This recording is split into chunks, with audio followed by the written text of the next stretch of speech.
Hey, what's up, everyone? Sorry if you were on my other stream.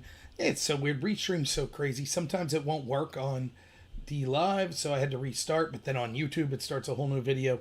Amateur hour is always here. So even for me, tonight's show will be muddled through, which is saying a lot. But there's a reason for that. I had a busy day of work. But I try to do my best. I made a commitment to be even for me. Up. What do we got here? Tonight's show. Quiet, Rob. I had my own video up. So there's probably a bunch of people on YouTube right now. Let me go over there and direct them here.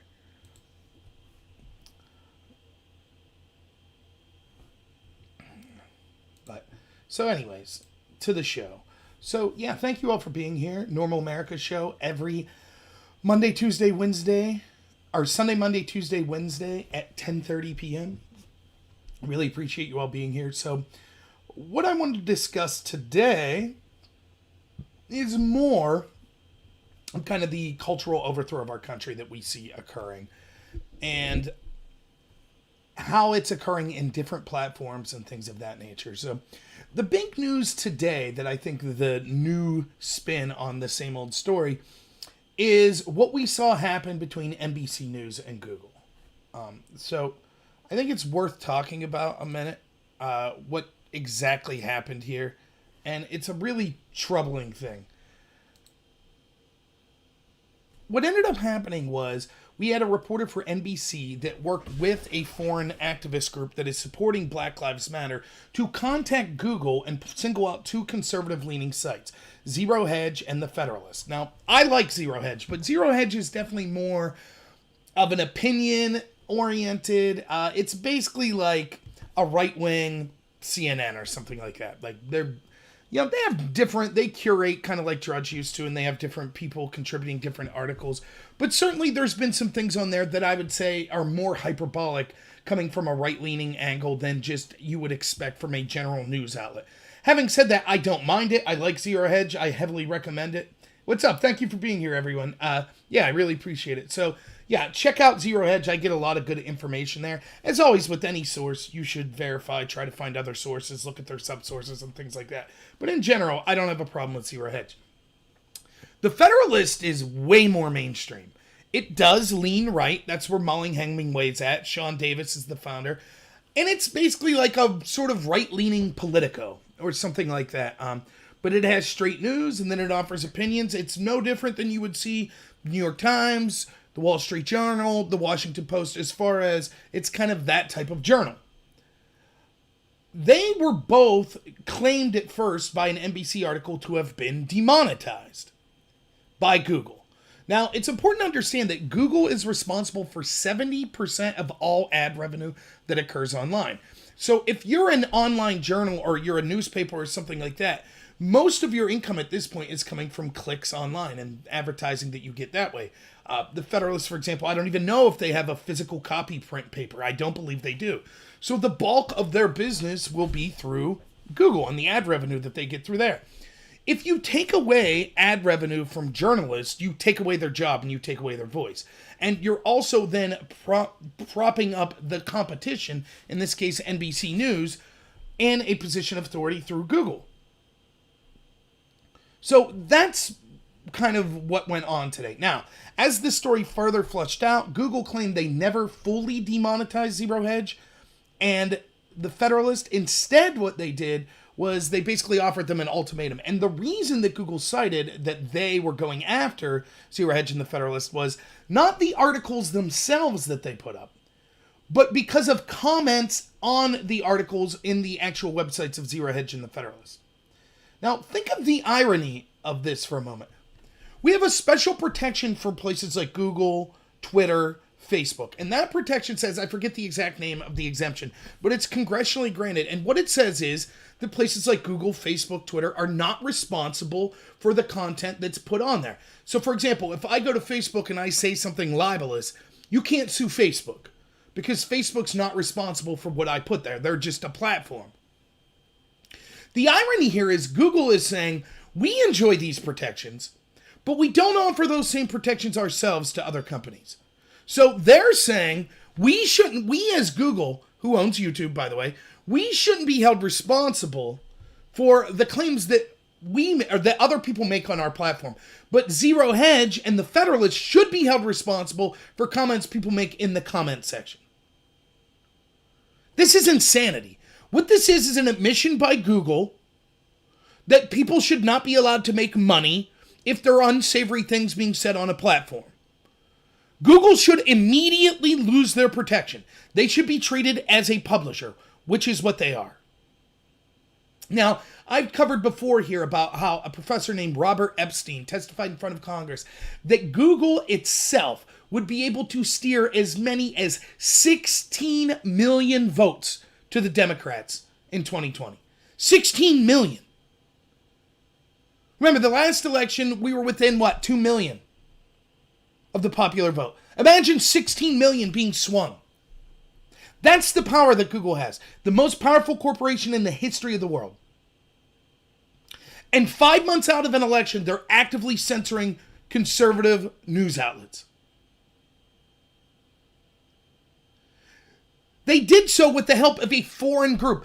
I remember when we had some Russians post some trolls on Pokemon Go and Facebook, and that was warranted a meeting on Capitol Hill. Foreign people are influencing our elections. Foreign people are influencing our coverage. Oh, we need Congress to act. Yet here we have a foreign group from the UK working with an NBC journalist to censor conservative news outlets in an election season.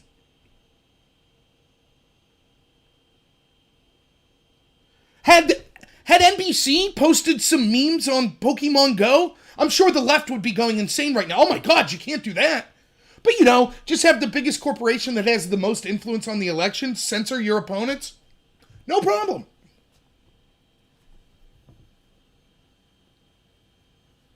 Now, I want you to think about this for a second. We'll get to Google in a second here again. But I want you to think about exactly what this means as a journalist.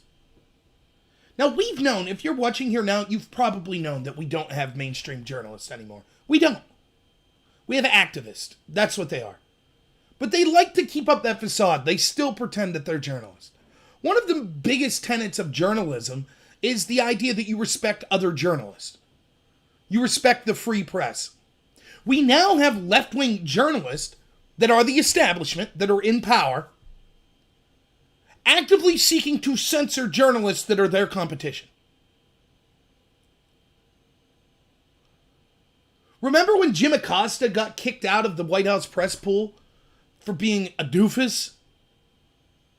I remember that. All the press, even Fox News, said, this is unacceptable. Even though it was acceptable because he wasn't acting with the decorum that a press member should be acting with in the White House press pool. And he was, had a finger wagged at him for a week while he was kicked out of the pool. But still, media was like, oh, this is an attack on the press. It's an attack. Fox News said it, CNN said it, New York Times said it, everyone did. Yet now when we have NBC, one of the four major networks, having their team go out and have the biggest corporation in our country and in the world actively censor right-wing competition and nary a peep. What's up, Carlos? Thanks for being here. That's the state of NBC. When you argue with people, when you're in a discussion with people, if you could find someone to have a discussion with you, I can't tell you how many times I've been told, show me a mainstream article. Show me a mainstream article. I don't want to hear Zero Hedge. I don't want to hear True Pundit. Show me New York Times or CNN saying it. This is who those people are. They're not journalists. By the way, they're the same people that pushed the Russia hoax for 3 years, breathlessly. The same people that told you the FBI did nothing wrong, and to even question them was harming law enforcement. The same people that are telling you right now that that gentleman who was shot in Atlanta, who wrestled two cops to the ground, took their taser, ran, turned, fired the taser, and was then shot, was just a man who was shot for sleeping behind the wheel. That's who these people are. Yeah, Carlos, I did see that Mike Lee and Representative Collins were lit up tonight, as they should be. Mike Lee and Collins have backed Google and these tech giants over and over and over. Tim Pool said it. This is the theme that this is what I've been thinking. You can ask Carlos. Carlos and I talk a lot. This is what's been weighing heaviest on me. What incentive do I have to be a Republican anymore? What incentive I have to go out and vote for these people? They do nothing. The people that are speaking up the best are left-wingers. Michael Tracy, left-wing journalist. Tim Pool, left-wing journalist. Matt Taibbi, left-wing journalist. Glenn Greenwald, left-wing journalist. They're the ones out there talking about the bias of the press, the dangers of Google, how ridiculous this was to censor. They're the ones out there talking about the dangers of just supporting these riots and censoring anyone we disagree with. Where are the Republicans? Yes, you have Tucker Carlson. Yes, there are some other right-wing media people that are doing a good job. But we don't have anyone in a position of leadership. Trump, he can't do it on his own. And he's made mistakes, but still, at least he's defending the country.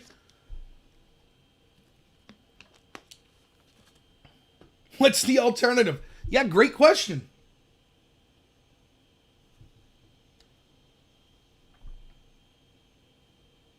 Hear me out for a second.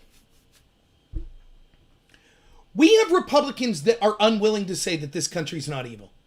Lindsey Graham just came out today and talked about the systemic racism that faces people of color when it comes to law enforcement. Lindsey Graham. You know, that guy that's on Hannity every night saying, we're going to get to the bottom. We're going to issue some subpoenas and get to the bottom of this Russia coup. That guy who never does anything, you know, big Republican champion. Yep, he's out there pushing the Black Lives Matter narrative.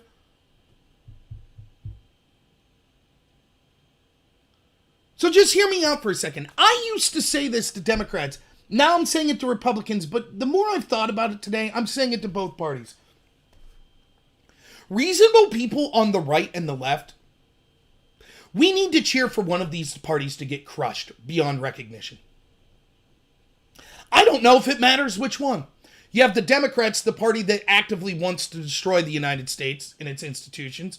And you have the Republicans that are too cowardly to say anything. Say what you will about people actively trying to destroy the country. At least they have a goal and they're unashamed in going out and doing it. What are the Republicans? Please don't call me racist. That's all I want. I don't care what you do to the country. Just don't call me racist. That's all I want. Please, please. I'd almost rather cheer for the Democrats at this point. The Republicans do anything about the COVID lockdowns? Nope. They do anything about the riots and stuff? Nope.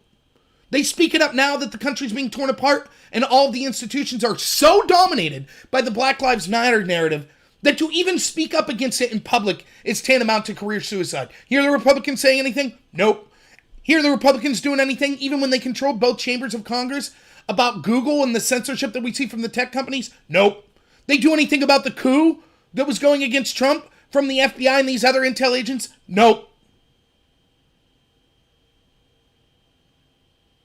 They're content to just keep their jobs, to keep their mouths shut and continue to win elections. That's all they care about, on the whole. Are there a couple of exceptions? Sure.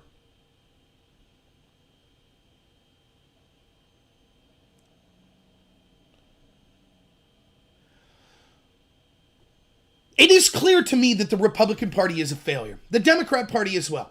You know how we look at the Democrat, like we look at inner city, and this is a fair argument. Like, I'll look at someone who lives in inner city Chicago and I'll say, listen, I understand that your city's a war zone. It's unbelievably tragic that our country hasn't done anything. Look, let me throw an olive branch out there to the left. I don't think it's systemic racism. I'm willing to talk to people that think it is. But I think we can agree that it is a horrible, horrible blight on our country and the leadership of this country that we let things get so bad in the inner cities. Ridiculous. We can agree with that, right? I can agree with Democrat friends on the left about that. We just disagree on how to best solve it. But let me see if I can get another concession. Is it clear that the leadership in this country has failed abysmally when it comes to those issues? Democrat and Republican? I think so. I've told you the story before about me talking to Republicans. What are we doing to kind of share our ideals with communities that traditionally don't vote for us? Young people, single women, people of color, people in the inner city. What are we doing? We don't go after those people. We go after low-hanging fruit. Can you blame the inner city for not wanting to vote Republican then? I don't.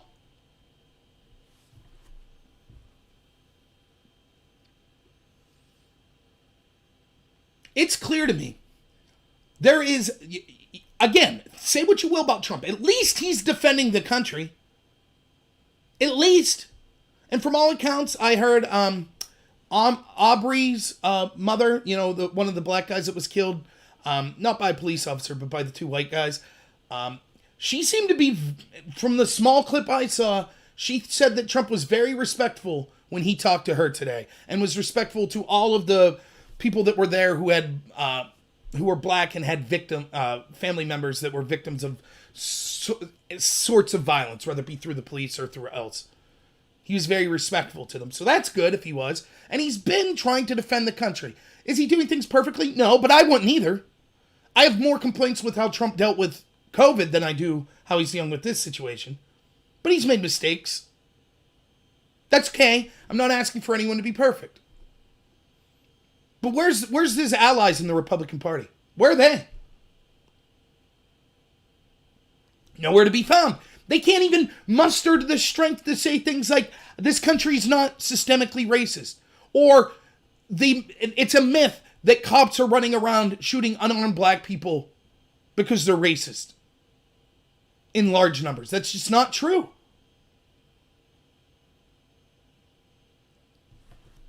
They can't say it. No one. Tucker talked about this yesterday in his show. If we had one leader, one that would speak up, we don't even have that.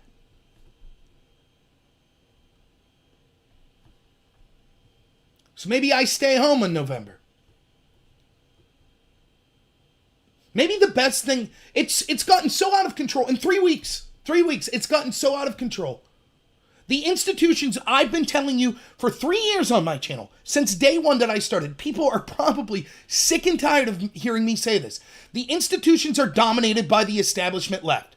It's not just Congress. It's academia. It's the entertainment industry. It's Silicon Valley. It's the mainstream media. They're dominated by the establishment left. I've said that at least 1,000 times on my show. People are probably tired of hearing me say it. Now you see the fruits of it. Now you see what happens when it gets out of control.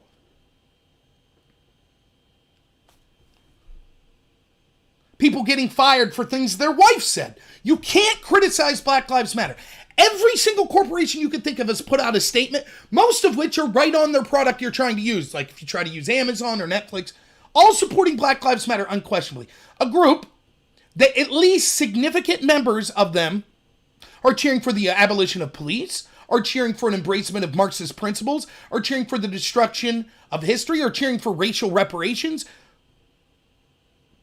For example, the ones that are in Seattle have called for things like segregated hospitals.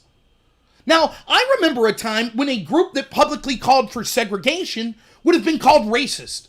But because they've strategically and very intelligently called themselves Black Lives Matter, and the narrative is being spoken, if you don't agree with Black Lives Matter's political agenda, then you hate black lives and want them to die, everyone's too cowardly to speak up. Thank you, DeNova. Really appreciate it.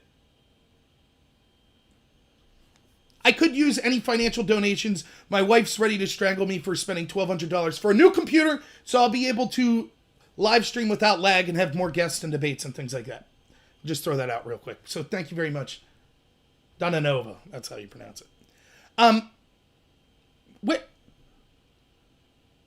The Republicans had a chance to do something. They did nothing.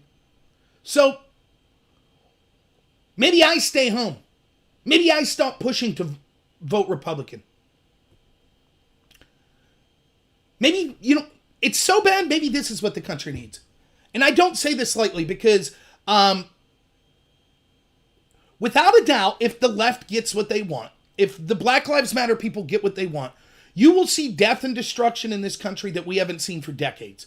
Crime is going to go through the roofs. Tens of thousands of people will be murdered. That's just homicides. The amount of rapes, property destructions, burglaries, thefts, violent crimes, assaults, batteries, those things are going to go through the roof. And we may never recover as a country. It may take 20, 30 years because no one in their right mind is going to want to be a police officer. We, right now, as bad as things look for the police, this is literally a peak. And what I mean by that, it could have been better to be a cop before, but where we are right now, it's only going lower. So for as bad as cops are treated and thought of right now, it's going to get much worse. Because they're going to stop going to these neighborhoods. They're going to stop caring. They're going to take early retirements. Young people aren't going to get involved. They're going to get defunded. That's going to encourage worse people that you don't want, that are more interested in the concept of power than doing the right thing in community policing because you're not paying the proper wages for it. It's going to get bad. It's going to get real bad. It's already getting bad, but it's going to get much, much worse. We won't see the real effects and kind of have an idea for it until we start to get some of these figures a year out or so of just how many people died. For people to virtue signal, thousands upon thousands of people died. It's already happened. I forget the name of the author who did the study. Ben Shapiro talked about it in his show today. But they did a study based on what they call the Ferguson effect. And they took basically 4 cases where there was high-profile cases that the DOJ got involved because there was accusations of racism because a black person was killed by the police. And those 4 cases, the author of the study concluded that over 4,000 homicides increased over the next 2 years because what happens are police say, fine, then we won't go into those communities and proactively police, which leads to that sort of magnitude in crime. So, for example, last year we had 15 unarmed blacks killed by the police. We don't know if all of those were unjustified or if they were all justified. We don't know. Clearly, the death of George Floyd was unjustified. Clearly it was. But for what? That one death? We've already seen 20-something people die in the riots. Now we're likely to see thousands upon thousands of more people die. Many in the black community. In fact, the majority of them will be in the black community. For what? People to feel good?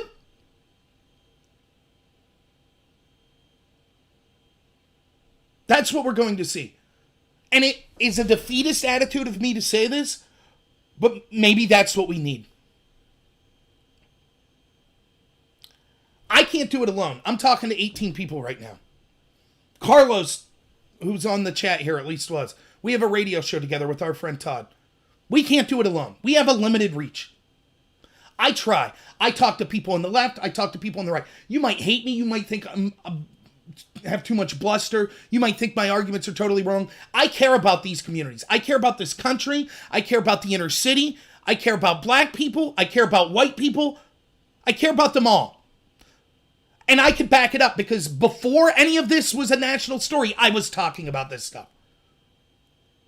I've talked for years about how I think one of the big travesties in our country is the treatment of how we've let these inner cities fall apart. I've talked for years about how one of the biggest disgraces in this country is that we have a prison system that is ran so poorly that rape is a joke. Oh, you're going to go to jail and get raped. It's not funny. Now, I don't mind people joking. I'm not someone who's going to cancel you for, or demand you be canceled for joking. And I've certainly told offensive jokes. But the fact that that is so prevalent that we joke about it is, it's that part of it's ridiculous. I've talked about that for years on my show. And years before that on posts that I was making online. I care about these communities. You might disagree with me. You might say, Rob, you're totally wrong about systemic racism. And maybe I am. And I'm willing to talk to people. But I think this sort of victimhood culture that we put up and single parenting is far more responsible. So it's with a heavy heart that I say, our leadership, we have no leadership on people on our side. I'm going to continue to speak the truth. I will not stop. I don't care. But maybe what we need to have happen is to give these people exactly what they want. Hey, Seattle Autonomous Zone, you got it. No federal money. You got it, though. You want to secede? You secede. Your state gets no federal money until they take back those 6 blocks. But if you run your experiment, maybe it'll work. Let's see how it works out. Minneapolis, you want to disband the police? Fine. No federal money. No help for you. But leave them. And it's not fair to the people that didn't vote for this, that live in these communities. Again, many of which are black. I ask you to go watch that Tupac video again, where he talks about, you think just because we're black and we live in the inner city that we like this crime? We like living next to these homicidal maniacs? Of course not. We need protection too.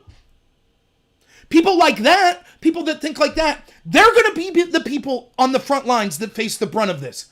For the elite liberals virtue signaling and patting themselves in the back. That's the people, just like the riots. It didn't affect Martha's Vineyard. Didn't affect suburban areas where a bunch of elite liberals live. Didn't affect the places where Congress people live or where the celebrities live. It didn't affect that. Whose communities burnt to the ground? Poor black communities. They're the ones that'll have to sift through the rubble when this is all done and try to get an economy back. And unfortunately, they'll be the ones that have to pay the price here again. But I don't know what else to do. How do you reason with someone who really thinks abolishing police is the way to go? How do you reason with people that think the mere fact that you say, I disagree with some of Black Lives Matter's agenda is reason to cancel you? You shouldn't have a job.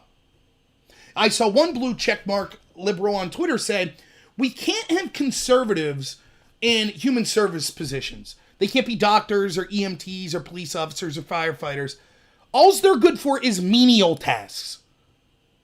Because they're so racist and terrible, we can't put them in other positions. I don't know how to reach that person. I don't know how to reach people that ignore data, that say even bringing up the data makes you a racist. I don't know how to reach those people. I'm not going to suggest, I won't use violence on those people ever. Unless I'm directly attacked, I will not use violence. I advocate against it over and over. Even though it's effective, we can see that. We can see the violence is working for the left. It works for them just fine. But I'm still arguing against the right doing it because I don't want to see a full-blown civil war.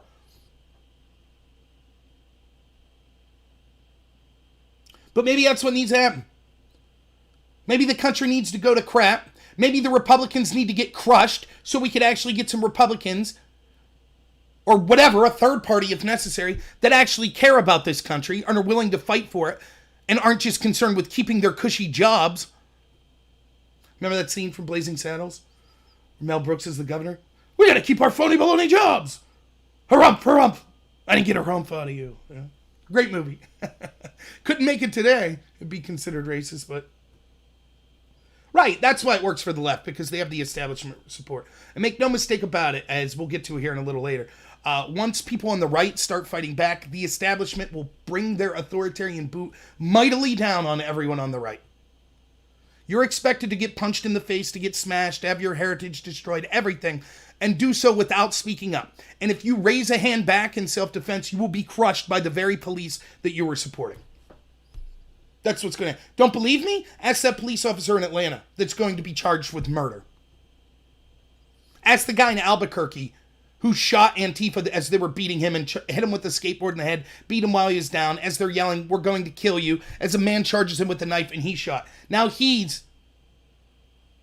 being charged with assault with a deadly weapon. You see how that works? You have to get stabbed. As you lay there bleeding, maybe they'll decide to charge the person who stabbed you with something, but they won't enforce bail, and they'll get out in a year or two anyways, even if they do get prosecuted. That's what you're expected to deal with as a conservative. You shouldn't be allowed to associate freely in public. You shouldn't be allowed to have a healthcare job or a job where you're dealing with people. You shouldn't be allowed, you should get fired if you voice conservative opinions. If you wear a shirt with the conservative news outlet logo, you should be fired. You should be made to grovel. As we'll get to that story with Mike Gundy, head coach of Oklahoma State University football. And still, with every injustice, where's the Republican leadership? They speaking up? How many independent content creators, particularly on the right, have you seen censored on social media? Probably you yourself, if you're watching and you're on the right. Anybody speak up? Nope. No one cared. They don't care. Just like the left, the establishment left, they don't care about black lives. They don't care at all. My problem with Black Lives Matter isn't that I don't think Black Lives Matter. Of course Black Lives Matter. All lives matter. My problem is that their movement is being co-opted by the very people that have kept their community down, in my opinion, for 70 years. Longer than that if you look at the history of the Democrats. And so now we can see corporations that could care less about any working American, like Amazon. Hey man, they're virtue signaling Black Lives Matter, so good job. So maybe that's what we need. Maybe we need a reset.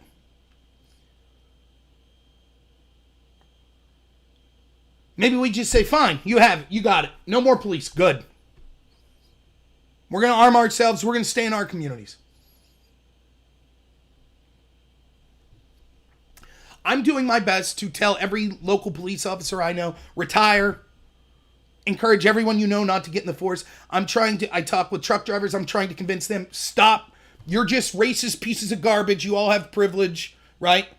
Stop going into these cities that don't have police. Because what will happen is eventually you'll be stopped, you'll be looted, your vehicle will be smashed, you'll be attacked, and if you fight back, you're the bad guy. And you'll be criminally charged for fighting back. You have to accept your beating. You have to accept being made Reginald Denny, who beat a truck driver almost to death with a cinder block in the Rodney King riots. That's what you have to accept. You can't fight back. So don't go. Don't put yourself in that position.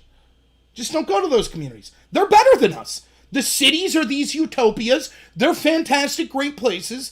They talk about how we're deplorables and we're rubes. Just give them their utopia. And I'm sorry, because the truth is, most of the people in cities are good. Most are. Most of the people supporting Black Lives Matter are good. That's true. They don't realize that it's not just about Black lives. It's about an agenda. Now, I have to verify this, but I'm seeing reports of the $35 million that were raised for bail of the looters. Only $200,000's been used. Where'd the rest of that $35 million go?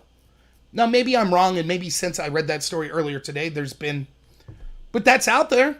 We know that Act Blue, a Democratic political group, consultancy group, was handling a lot of this money. So basically, you're donating to Black Lives Matter, and it's going straight to the Democratic Party. Oh, by the way, in Minneapolis, which party was in control when all that went down? Democratic governor, Democratic mayor, Democrat chief of police. Huh. But hey, if you have a problem with that police force killing someone, donate to your Democrats.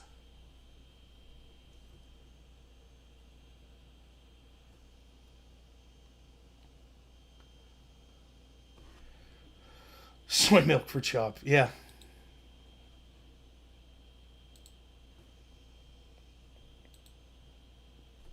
That's what we're seeing. So, I don't know. I'm going to keep fighting. I will. But I'm running in 2022. Every single person that's watching here, I guarantee if you're watching me, you're more informed than your Republican representative.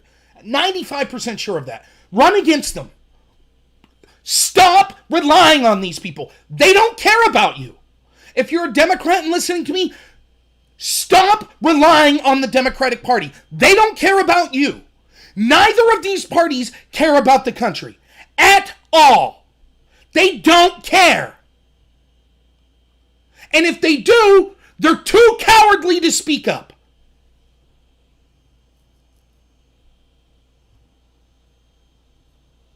Let's get to the Coach Gundy story. Now, I remember Coach Gundy from, I have this, I'm a weird person. One of the things I love in life is sports press conferences that go wrong. Absolutely love it. Like, you've probably heard me in the channel. One of my all-time favorites, Dennis Green, right? When he was the coach of the Arizona Cardinals. And the Bears were like the biggest team that year in the NFC. And the Cardinals choked at the end of this game and lost. And he's, they are who we thought we are. We let them off the hook. He slams the mic. It was great. It was a great press conference. He had the Iverson practice. Jim Mora with the playoffs. Like, I love all that stuff. Gundy, the coach of Oklahoma State, he had one of the all-time greats years ago, right? Where it was, he's just, I don't know what's going on. It was like a local press reporter came after, he's a college football coach, so he comes after one of the college players, and he's like, you don't come after a kid for doing everything right. You can come at a kid with this garbage when all he did was do everything right. You want to come after someone? Come after me. I'm a man. I'm 40. It was one of the greatest, it's still one of the greatest things you ever see. It just makes me laugh so hard. Mike the Man Gundy, right? He's a man. He's 40. Older than 40 now. I don't know what he'd be. How many years ago that was? 5, 6 years ago? But, right, it was hilarious. So Gundy, from the heights of hilarity and manhood, I'm a man, I'm 40, to the lows of bending the knee, capitulating to the mob. Watch his hostage video he put out today.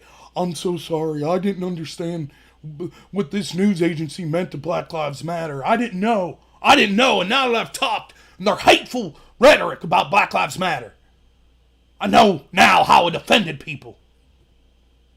What was his crime? Why did he have to give this apology? You know what his crime was? He wore a t-shirt, not at an official campus event, having fun with his own family. He wore a t-shirt that said OAN, One American News, which is, since Fox is 50 to 70% left-wing now, OAN's the only mainstream outlet that leans conservative. Now, OAN hasn't said anything. They didn't bring Richard Spencer on like CNN or something. They haven't said anything clearly racist. What they've said that has people irate at them was they talked about how Black Lives Matter is a farce. That their decisions will make life worse for black people, and that it's a political cover-up, and they have political agendas. That's all true. Saying that does not mean that I don't care about black lives. For example, let's say that I came to... Do you remember a couple years ago, there's this foundation called the Wounded Warriors Foundation, and it sounds great on paper. They're helping veterans that come back and they were wounded, and they help them get wheelchairs and, get into therapy programs or get health care that they need and stuff like that. Now, I'm not saying this is definitive. I don't know the truth. But there were a bunch of people that came out and said, wait a minute, how much of this money from Wounded Warriors is really going to these disabled veterans? Are they keeping too much of itself? I can't tell you. I never looked into it enough to know if these allegations were true. But imagine the people that said, hey, is Wounded Warriors kind of ripping us off? Are they giving all the money we're donating to vets? And imagine that the response to you was, oh, so you don't care about veterans? Well, no, that's exactly why I'm speaking up. I do care about Wounded Warriors. But the organization's called Wounded Warrior. And if you're against them, if you criticize them, then you don't care about Wounded Warriors. No, I'm literally saying, are they doing enough for Wounded Warriors? That's literally the argument. The same is true of Black Lives Matter, at least when it comes to my criticism of them. It's unneedly divisive. And its goals will not only destroy this country, or at least harm it significantly, it'll actually make lives of black people worse. Now, again, you could disagree with me. We could have a discussion about what are their goals. What parts of them don't you like? What those ones that you say wouldn't be good for this country, those goals, would they actually be beneficial for the country? That's what reasonable people do. They disagree and they talk about the issues. What they don't do is say, you should lose your job for questioning anything Black Lives Matter says. You should lose your job. You should not be allowed in the discussion. That is unacceptable. When you make dialogue inevitable, when you make dialogue undoable, you make violence inevitable. And that's the path that I'm trying to avoid. That's why I'm personally going out of my way to talk to as many left-wingers on this channel or on their channels as I can to show that you could have reasonable disagreement about this. Few and far between are willing to accept the invitation. We have fallen so low that if you work at a public university in this country and you wear a t-shirt in your private time that represents a conservative news outlet, your head's on the chopping block. That is insane. Think about it. If I owned a small business, I despise CNN. Despise them. I think they were engaged in helping a coup to overthrow this country. with the intelligence community. I think they're intentionally fanning the flames of racial division. I think they're cheering on violence and rioting. If I owned a business and I saw a picture of my employee on Facebook wearing a CNN shirt, I would just laugh about it. I would say, oh, man, my employee watches CNN. That explains why he's stocking the shelves wrong. That would be it. That would be the extent of it. Would it even cross my mind, I'm demanding this person denounces CNN, or I'm firing him on the spot.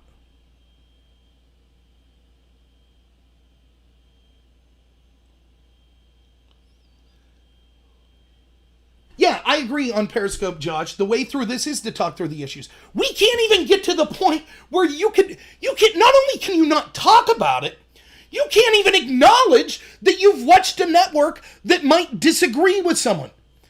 It's not even you saying anything. You can't even say, I watched it. Imagine if we did this the opposite way. Oh, you're wearing a DNC hat? Did you know that Barack Obama took pictures with Louis Farrakhan and an avowed anti-Semite? By the way, why am I still the only person in the country that brought up the fact that at George Floyd's funeral, the Nation of Islam, ran by Louis Farrakhan, anti-Semites, black nationalists, were running security? Why has that fact conveniently escaped the ether? Let me repeat that. George Floyd, who was said by the Democrat candidate for president, death was more impactful than Martin Luther King Jr.'s. That George Floyd, at his funeral that was broadcast on every network in this country, the security was ran by a black racist group, black nationalists who hate Jews. They admitted at the funeral that's who was running security. And no one speaks up about it. If David Duke comes out tomorrow and has a Facebook post that says, I'm voting for Trump in 2020, every network in this country will spend all day in the news saying, oh, white supremacist said he likes Trump. Mr. Trump, how many times can you denounce this white supremacist in one day? He didn't denounce him enough. Oh, I noticed some gaslighting or dog whistling in Trump's denunciation of David Duke. What did it take the fact it took Trump 5 minutes to denounce David Duke? What does that mean? Yet the movement that they're pushing, this Black Lives Matter movement, has security at the funeral for George Floyd ran by the Nation of Islam. And no one speaks up. No one.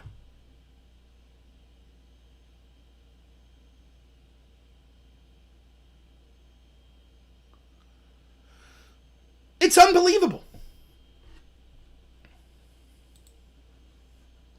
We're so far away from being able to have a conversation.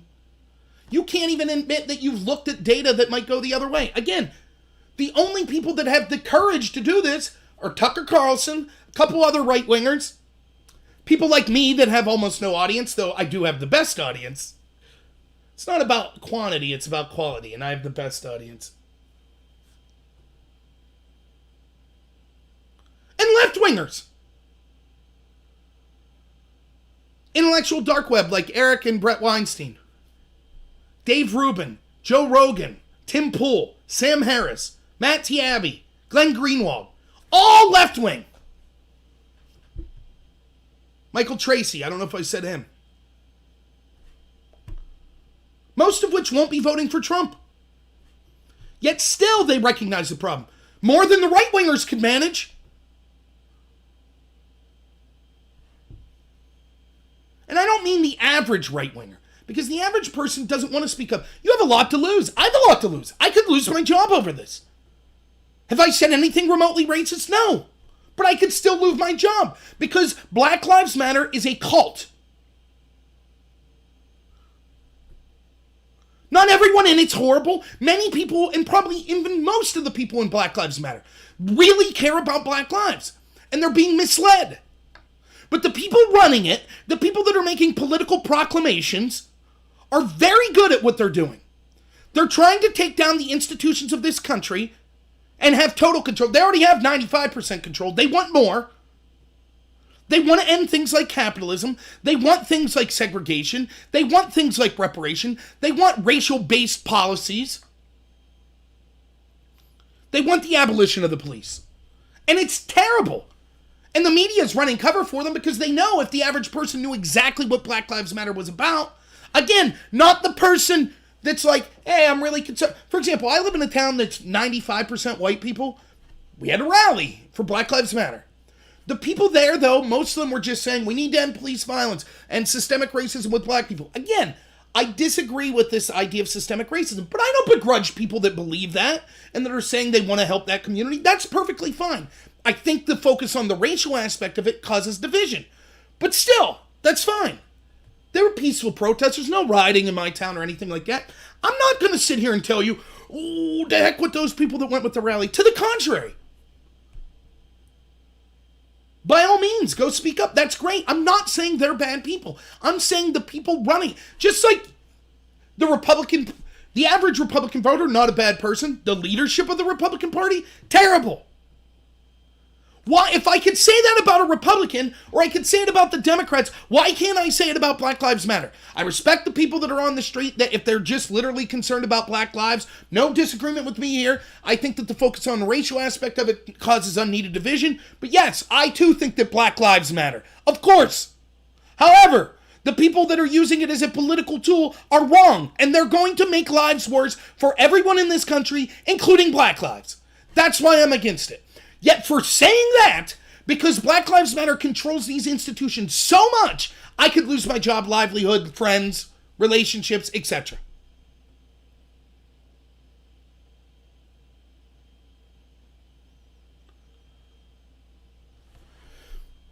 That's where we're at. Taffy on Twitch says we don't need division in this time. Yeah, I mean, it's easy to say that, and I agree in theory. We need to try to unify as much as possible. But what's the compromise? We have one side that uses, by any means necessary, they'll beat you, they'll attack you, they'll riot, they'll burn, they'll censor you, they'll do everything.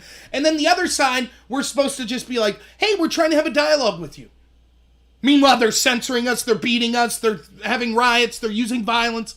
What are we supposed to do? Trump gets accused of division. Has he said things that are the most unifying? No. But Trump showed just how corrupt the system was.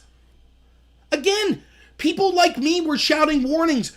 I've been talking about this since 2006 when I was in the debate community in universities, how insane it was to walk into a... Literally, I'm not going to tell you that I went through what blacks went through in Jim Crow. Would never say that. Of course not. And hopefully no one will ever go through that again. But I know what it's like to walk into a room and be told I'm evil for my skin color. Many times. I know what it's like to walk into a room and be told I'm evil because of my gender. Now, I've never said that about one person, ever. Ever. That their skin color or their gender or some immutable characteristic made them immoral. Never have I said that. Never have I once said that this country or world would be better off without people of a certain skin color or of a certain gender. I've had that said to me. And I was seeing this. And it wasn't just fringe people saying this in the debate community. They said it and they won over and over and over. And they won so much that you couldn't say I'm white and I defend being white. You had to say whiteness is a choice and I reject whiteness. That was your only chance to win. Masculinity is a choice and I reject it. Because your judge is left-leaning. You're not going to convince your judge that this intersectional rhetoric is incorrect. The compromise is forcing out groups like Antifa, white supremacy terrorists towards America. I agree. I don't have a problem with disagreement. I don't have a problem with talking to someone who disagrees with me. In fact, some of my best friends are probably furious at, I know that some of them aren't too happy with my videos because they're socialist or they're support Black Lives Matter. But they're still my friends.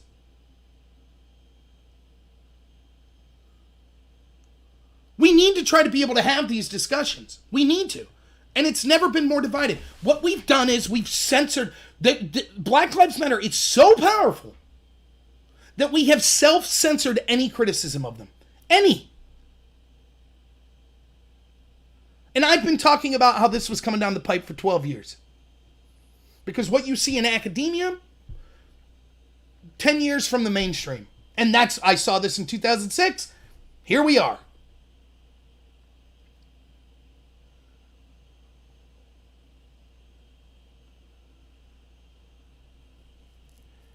So that's where we're at. What have the Republicans done to fight back against? Remember, they controlled the House and the Senate. When they were controlled the House and the Senate, what did the Republicans do to fight back against this?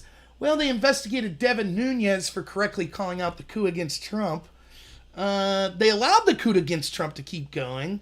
They didn't do anything about tech censorship. And they just paid lip service to the racial division. Great job, Republicans!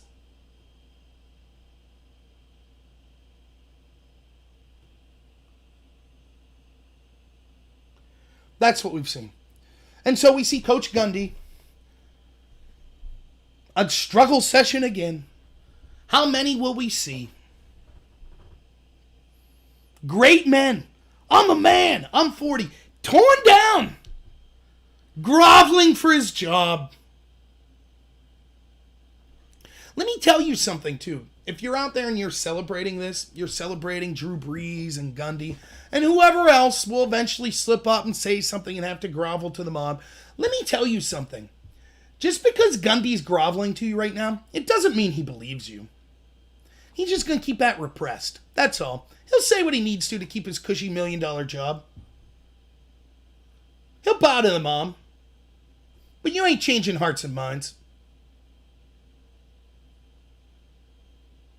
I read you a big section talking about from Twitter about how during the Korean War, how the Chinese basically wanted little concessions from American POWs to say that America wasn't that great, and it eventually basically caused the American prisoners of war to become what they were saying. So they started to hate America to fall more in line with the rhetoric that they were writing and saying. That's what we're seeing. Oh, my friend said Black Lives Matter on YouTube. I have to say Black Lives Matter. What does that mean? What does Black Lives Matter? Oh, it's just we support Black lives. Okay, everyone does. Who doesn't? White supremacists. Okay. No one. They're fringe. No one supports them.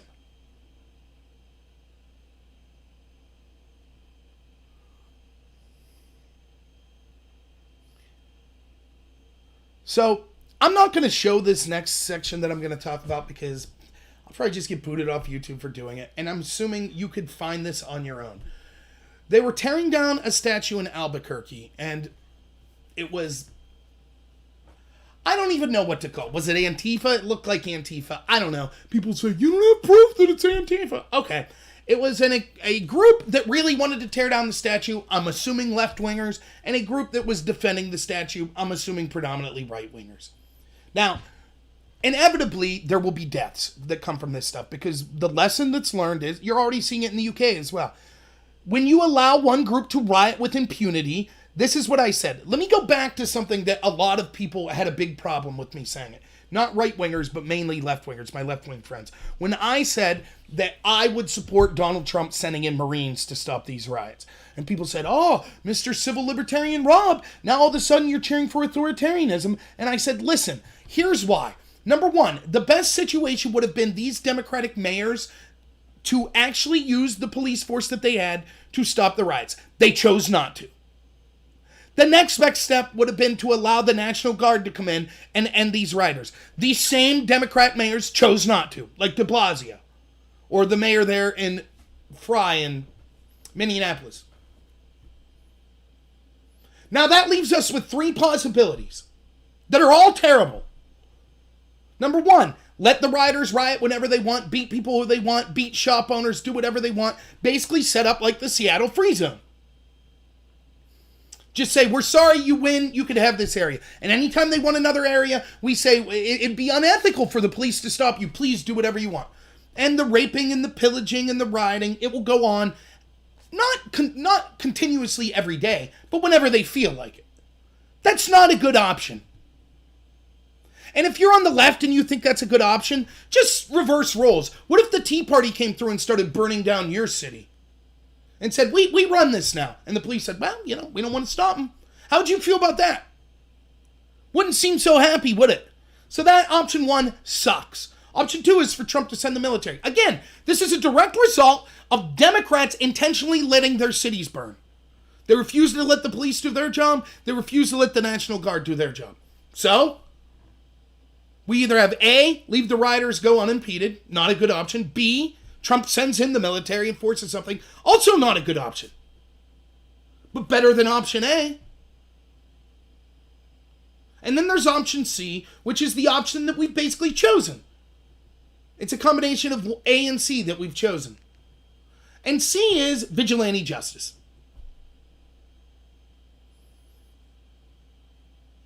Blood on the streets. People banding together on the left versus people banding together on the right. Pogroms. That's option C.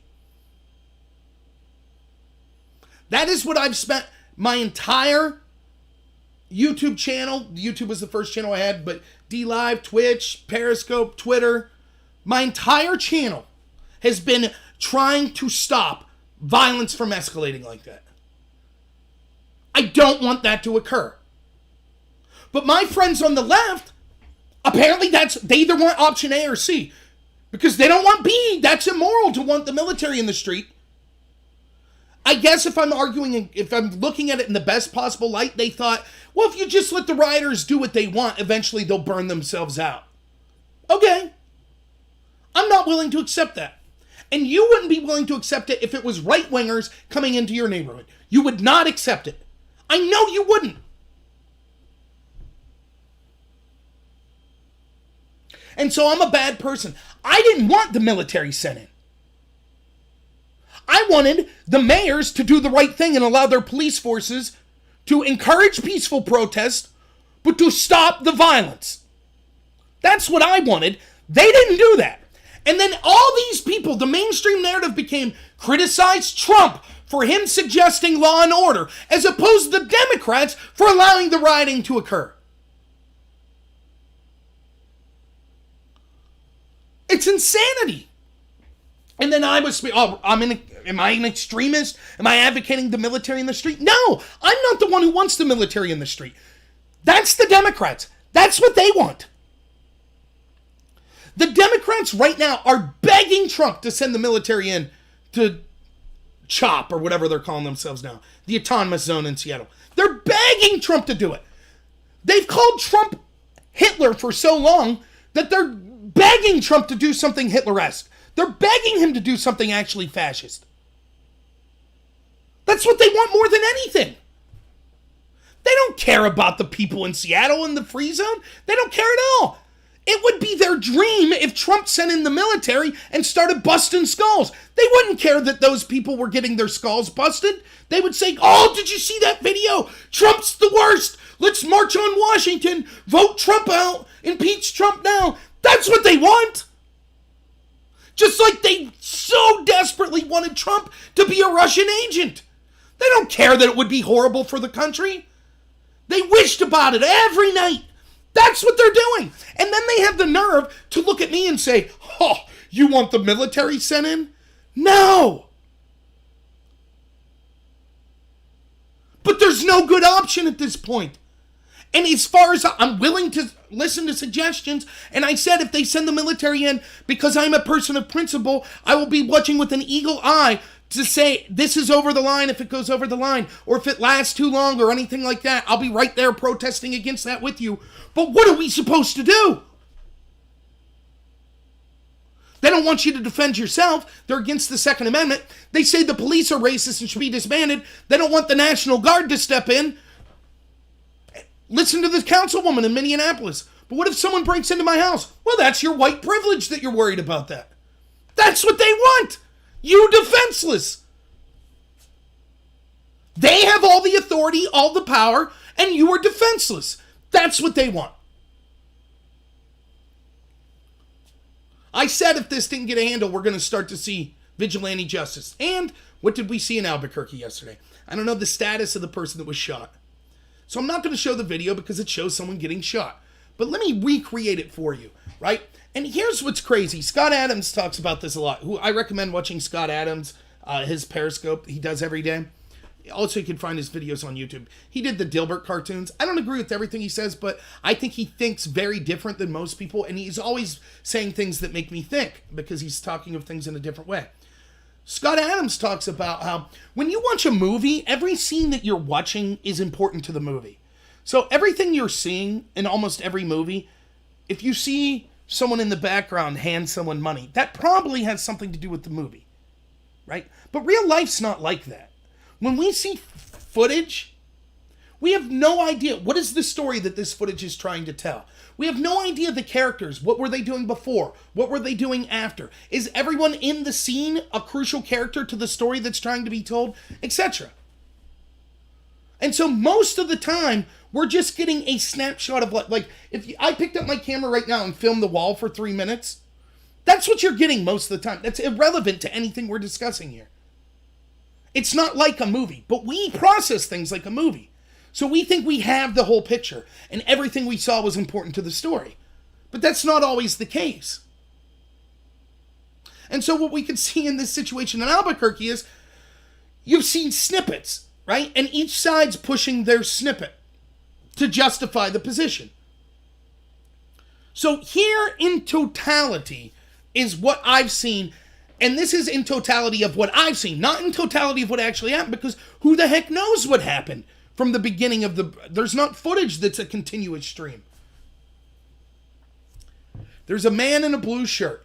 You have this group that's got a rope on this statue and they're pulling it down. Then you have people that are armed, kind of look like, some of them are wearing camo, but they look like right-wingers that are trying to stop this. And there's kind of a small skirmish. No brutal violence that I've seen. There's a woman in camo. She's doing this thing that you see all the time. And I'm sorry, I hate to be prejudiced, but this is something. We all have prejudices. We all have stereotypes. This is a stereotype that I've seen over and over. Not saying this is true of all women, but there is a character, an archetype of a woman who does this, which is they invade your personal space, they touch you, they push you, they scratch you, they slap you, and then think that if you do anything back, that you're a horrible, terrible person. They should be allowed to do that just because they're smaller than you or something. And it's one of those women. So her move is this.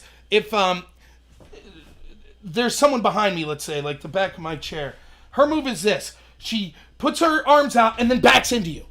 And it's like, my arms are out, I'm not touching you. I'm not touching you, I'm not touching. And she's backing and she's pushing him. At one point, she pushes down an armed man and he falls and slips because she's doing this. Sticks her arms out and then backs into you. Right? You can't do that. You can't do that.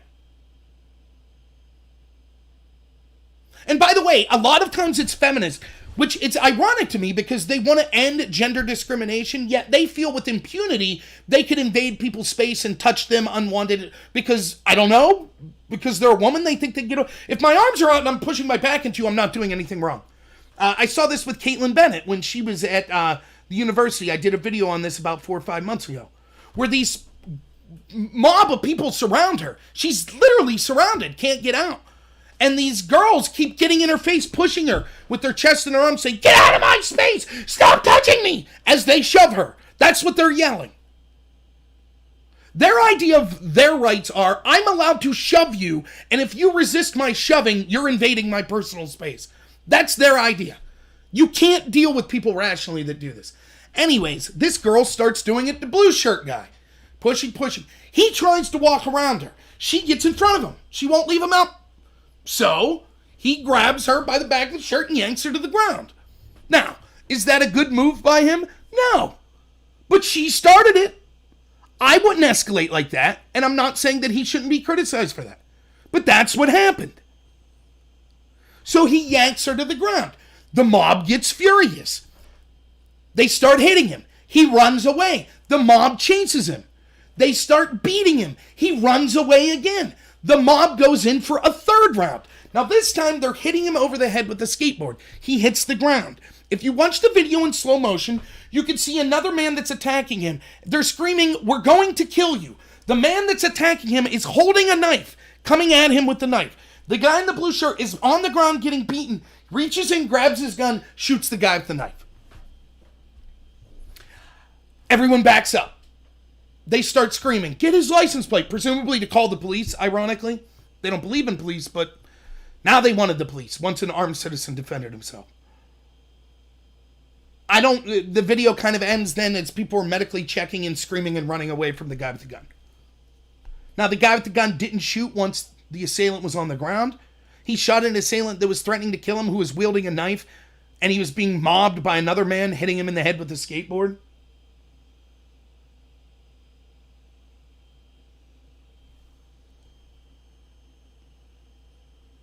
Like most situations in life, it's not just a good guy, bad guy. That's not what's going on.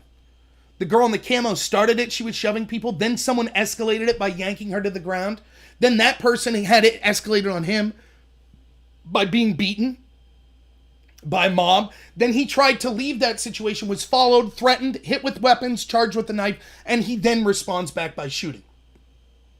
The narrative from the left is this was all a crazy maniac right-winger for no reason shooting someone. Terrible, terrible.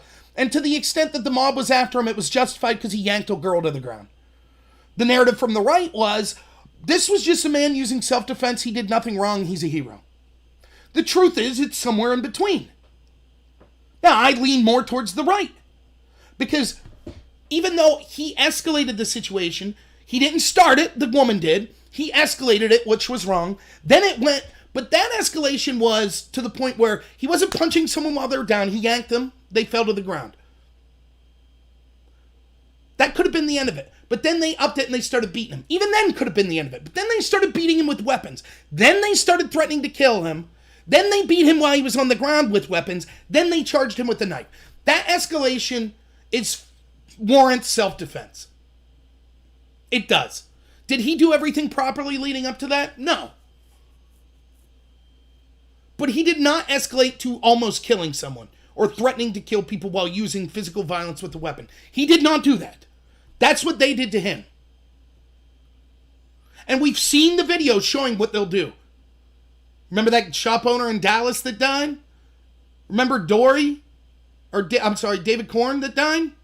We've seen what these mobs are willing to do to people. Exactly. Pack mentality is a factor. And so, justifiable shoot. He's charged with assault with a deadly weapon.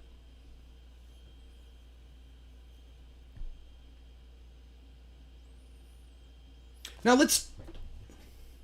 why did this situation happen? Who's at fault here? I would contend that when you tell people the police won't protect you, and mobs that want to use violence will run rampant through your city, and they'll tear down whatever they want and burn down what they want and use graffiti on whatever you want, you have made it inevitable that groups will eventually say, we've had enough. And when that group meets the group that wants to burn things, there will be violence. And many times that violence will get deadly, or at least will get to the point where severe physical harm is initiated on people. That's what our media have cheered for. And if you're thinking, well, I'm on the right, and we on the right have more firearms, and, we'll win if this happens.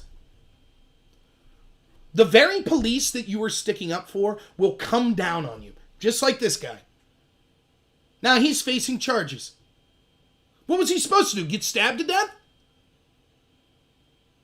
It'd be one thing if they were charging him for pulling that girl down. That's not what they're charging him for. They're charging him with assault with a deadly weapon. What's the proper course of action then? What are we supposed to do? Just get stabbed. Try to twist so the knife just hits you in a non-lethal area.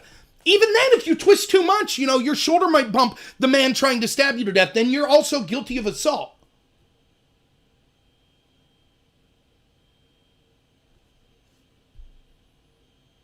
See, the truth is, are there bad cops? Yes, there are. Will there always be bad cops? Yeah. Will there be good cops that make mistakes? Yes. We have, what's the number I saw? 5 million police arrests a year? 5 million. Some of those are going to go south, inevitably.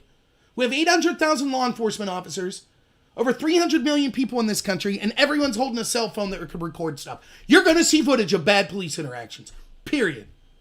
Some of them, the police won't have done anything wrong, but people that hate the police will say they do. Some of them, the police will certainly have done something wrong.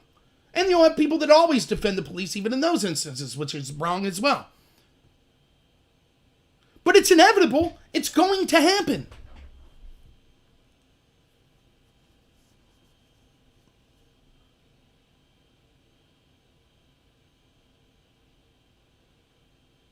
But the very people defending the police, and I can't stress this enough. I can't stress this. The police, the institutions, are dominated by the left. Dominated. I don't mean the guy on the street, but the guy on the street ain't setting policy. The mayors, the politicians, the institution that controls law enforcement is dominated by the left wing. It's why Patriot Prayer gets arrested when they try to have a rally, but Antifa's left off the hook. Almost every time. It's why rioters can go with impunity. It's why the bail system's being revoked in places like New York. That's the big lie. That's the big red pill. Everything that you're being told is exactly inverse. When they tell you the institutions are set up to be systemically racist, it's the exact opposite of that. The institutions are all controlled by people that believe the narrative of Black Lives Matter. All of them. And to the extent with like Congress where it's about 50-50, 50% Republican, 50% Democrat, the Republicans are all too cowardly to speak up. So even that institution is dominated. When they talk about systemic or institutional problems, the institution is against people that want to criticize Black Lives Matter. The institution is against conservatives that want to speak up on an issue and get censored by every platform. The institution is against Trump supporters who they turn a blind eye when they're being beaten for just wearing a MAGA hat.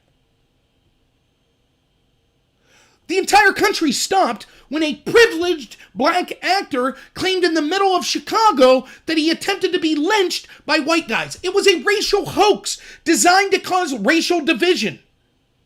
That's what it was. And the media ate it up. It became the story nationally. Okay, didn't work that time. Whoops, he didn't do it good enough. Let's start another racial division story.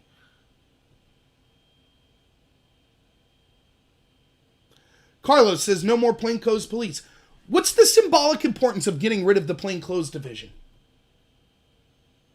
They said, well, they were involved in more complaints than other divisions. Well, yeah, that's because they're involved in more violent crimes because they're actually there witnessing them occur. The reason you get rid of the plainclothes police officers, 600 something, they weren't fired, they were just put in other divisions. You want to know why? Because being a cop is wearing the scarlet letter.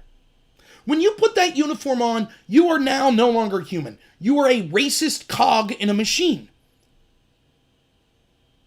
And we don't want you as a police officer to be able to be plainclothes because then we can't see that you're just a racist cog in a machine. Heck, you might start looking like a human being. We can't have that. We know that everyone hates the police, at least if you're de Blasio and people that run in his circles. And so therefore, you have to go wear that. Go ahead, put that uniform on so everyone knows who to hate. That's why they got rid of the plainclothes.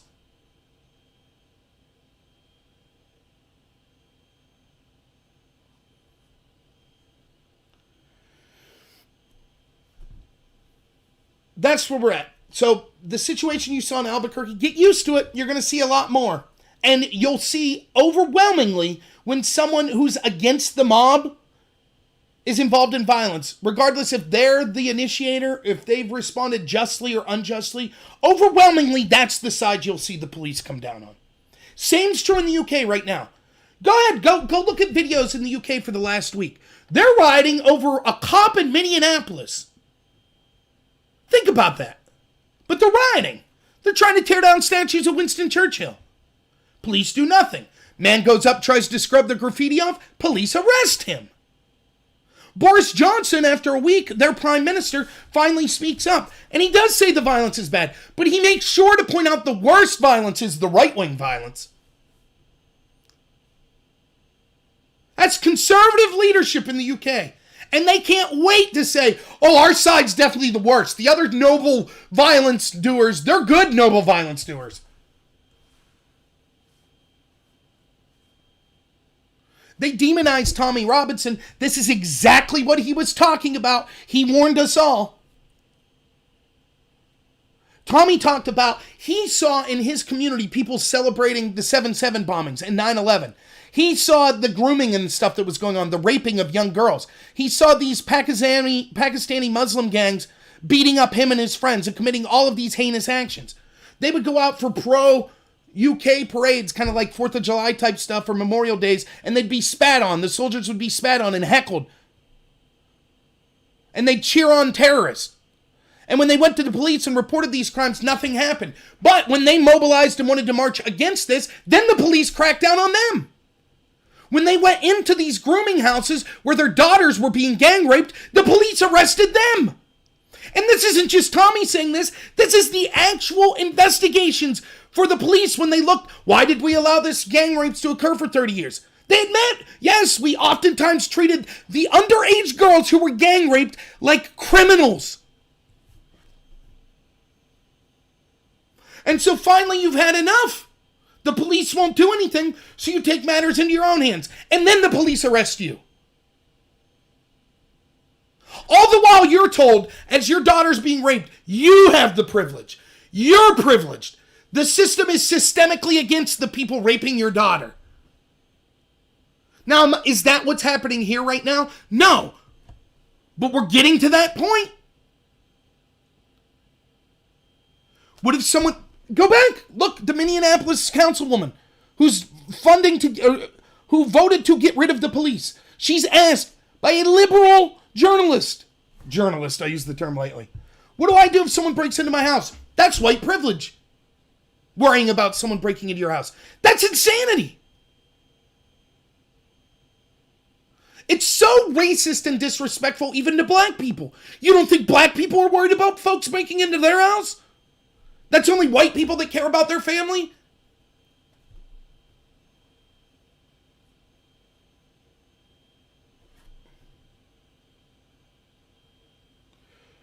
Of course the police escorted them to Tommy Rye. Go back and look at Charlottesville. The ACLU was there, who are horrible. The ACLU is horrible. But they were actually there to witness what was going on. They admitted that the police intentionally led the counter-protesters into the protesters to cause a fight. That's what the police did.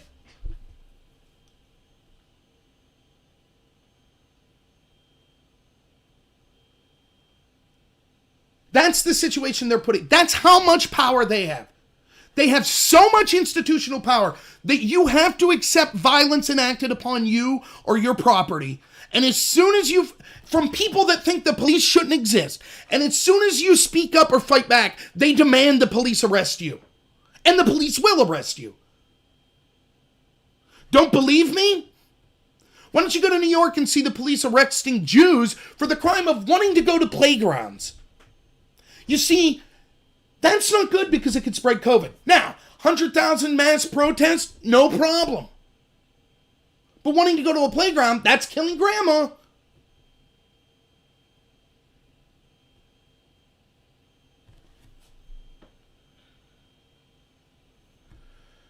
And no one speaks up. We just have to believe the lie. Oh, all the institutions are against Black Lives Matter. They're all against it.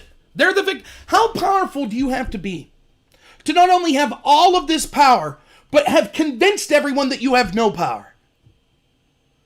There is no greater power than that.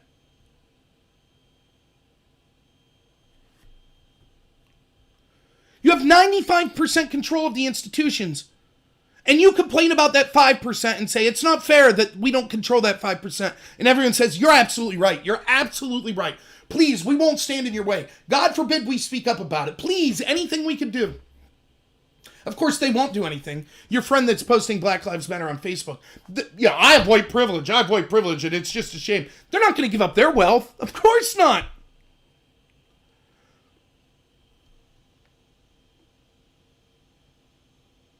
No, Paul, we don't all want to kill Grandma.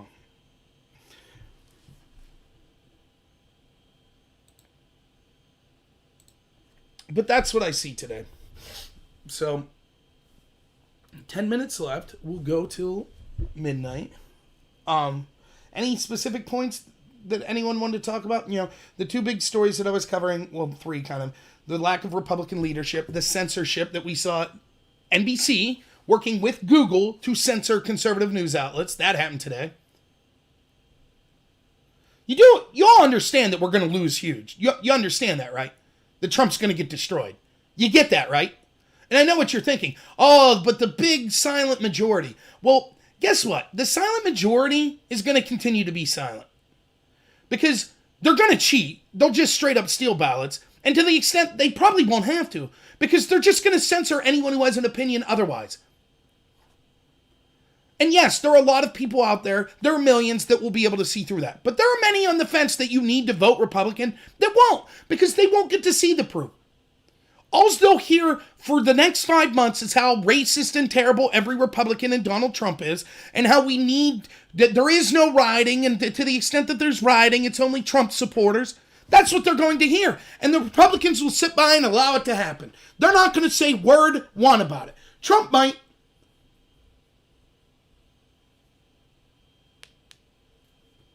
You realize that's what's coming.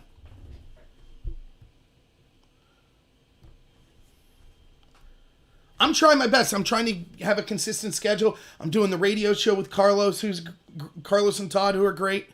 I'm trying to be consistent. I'm trying to put out small videos. I'm trying to make sure I'm doing hours of material a week. I'm working 80, 90 hours a week.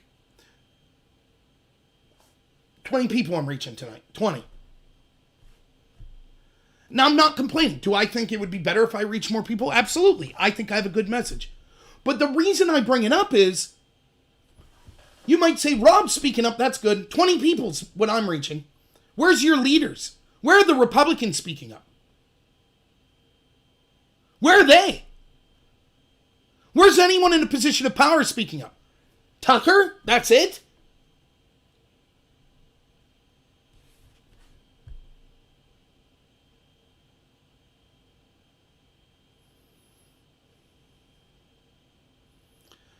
It's tough. It's depressing, you know. People are losing faith. I don't lose faith, though. I'm pessimistic about the short-term aspirations of the United States and the UK and other Western countries. Things are going to get real, real bad. Heck, even without all this racial stuff, just from the economic turmoil we're going to see after COVID, things were going to get real, real bad. Now it's going to get worse. It's going to get way worse. You're going to see increased poverty, which naturally leads to increased crime with less police. It's a very bad cocktail. You're going to see geopolitical rivals, primarily China, are going to start to fill the vacuum left by the United States. Because the United States it's not going to be in a position to govern itself, let alone be a world leader. It's not.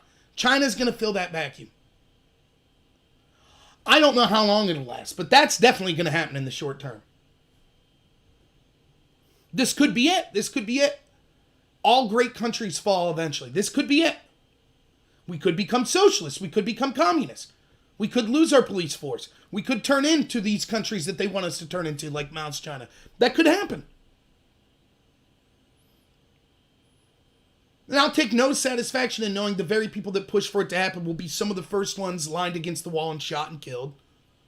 Or if not physically done, metaphorically, their ideas will be the first to be censored. They'll be the people that suffer economically. They'll be the people that all of a sudden lose what little vestiges of power they had. But I won't take comfort in that. But here's the thing. I know I'm on the right side of history. Not necessarily saying that everything I say is correct, but I know that I'm speaking up when it's not popular to. And those are the people I respect most in history. The people that when their livelihood was on the line, they spoke up. Even if what they said wasn't necessarily correct, they were willing to stand up for what they thought was morally justified and correct, even if it personally cost them. That's what the beginnings of the civil rights movement was. Not the Johnny-come-latelys. And no, I'm not likening myself to Martin Luther King or anything like that. But the people I respect most in the world were the people, not that said the right things when everyone was saying the right things, but when it could personally harm them. And so I know that I could sleep at night because I'm not pretending to be something I'm not just to fit in, just to get some high fives on social media, just to grow my channel or something like that. I'm not going to do it. And I won't bend a knee to them.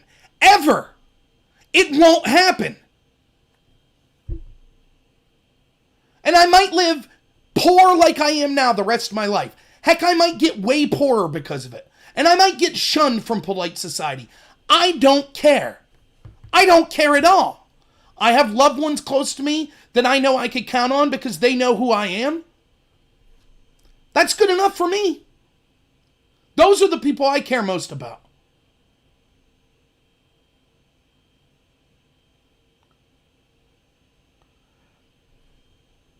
So I'm not depressed. I'm sleeping like a baby.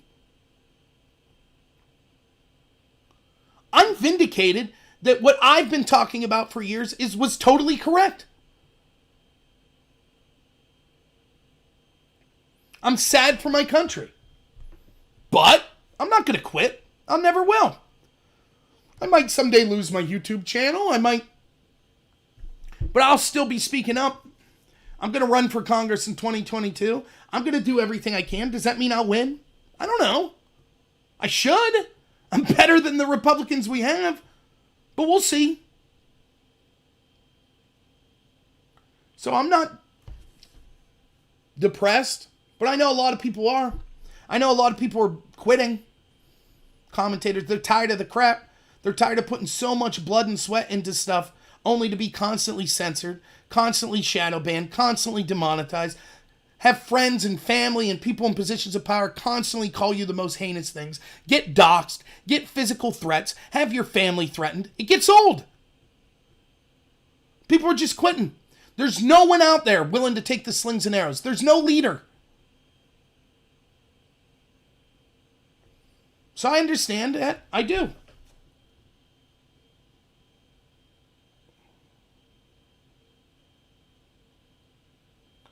I don't know if... Let me see if I can find this. Carlos.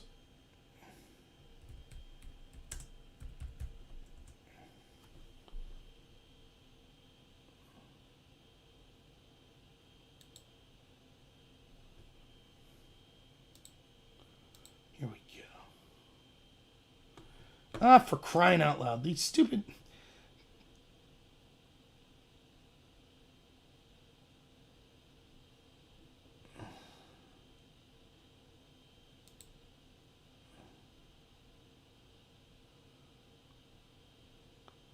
Give me 1 second, Carlos.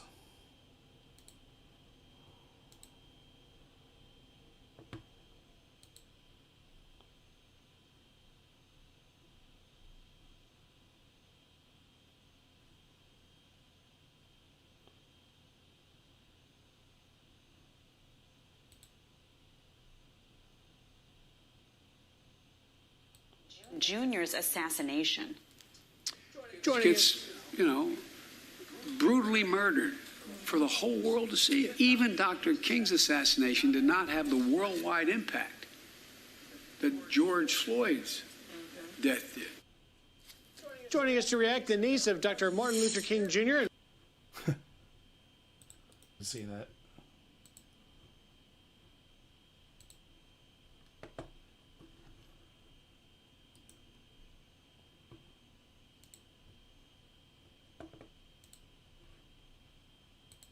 So, yeah.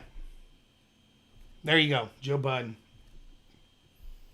So, anything else specific? I'll make one more plea to donations. I'll give out lemons here on DLive, but anyone who could send me some donations would be greatly appreciated. It's not something that I like to ask for often, but I'm trying to buy a new computer to cut down the lag so I could do debates and things like that. So, if you'd like to donate, you could either use... Patreon, you could use PayPal, or you could just, if you're on DLive or YouTube, you could just super chat or give me lemons. And I would really appreciate it. If you can't give the money, that's totally cool. I get it. This mouse is killing me today. I don't know what's going on. So, but yeah, any support, financial support is mucho appreciated. Thank you, Paul. I see you donated a diamond. Thank you. Thank you to anyone else who donated. So I'll give out the lemons.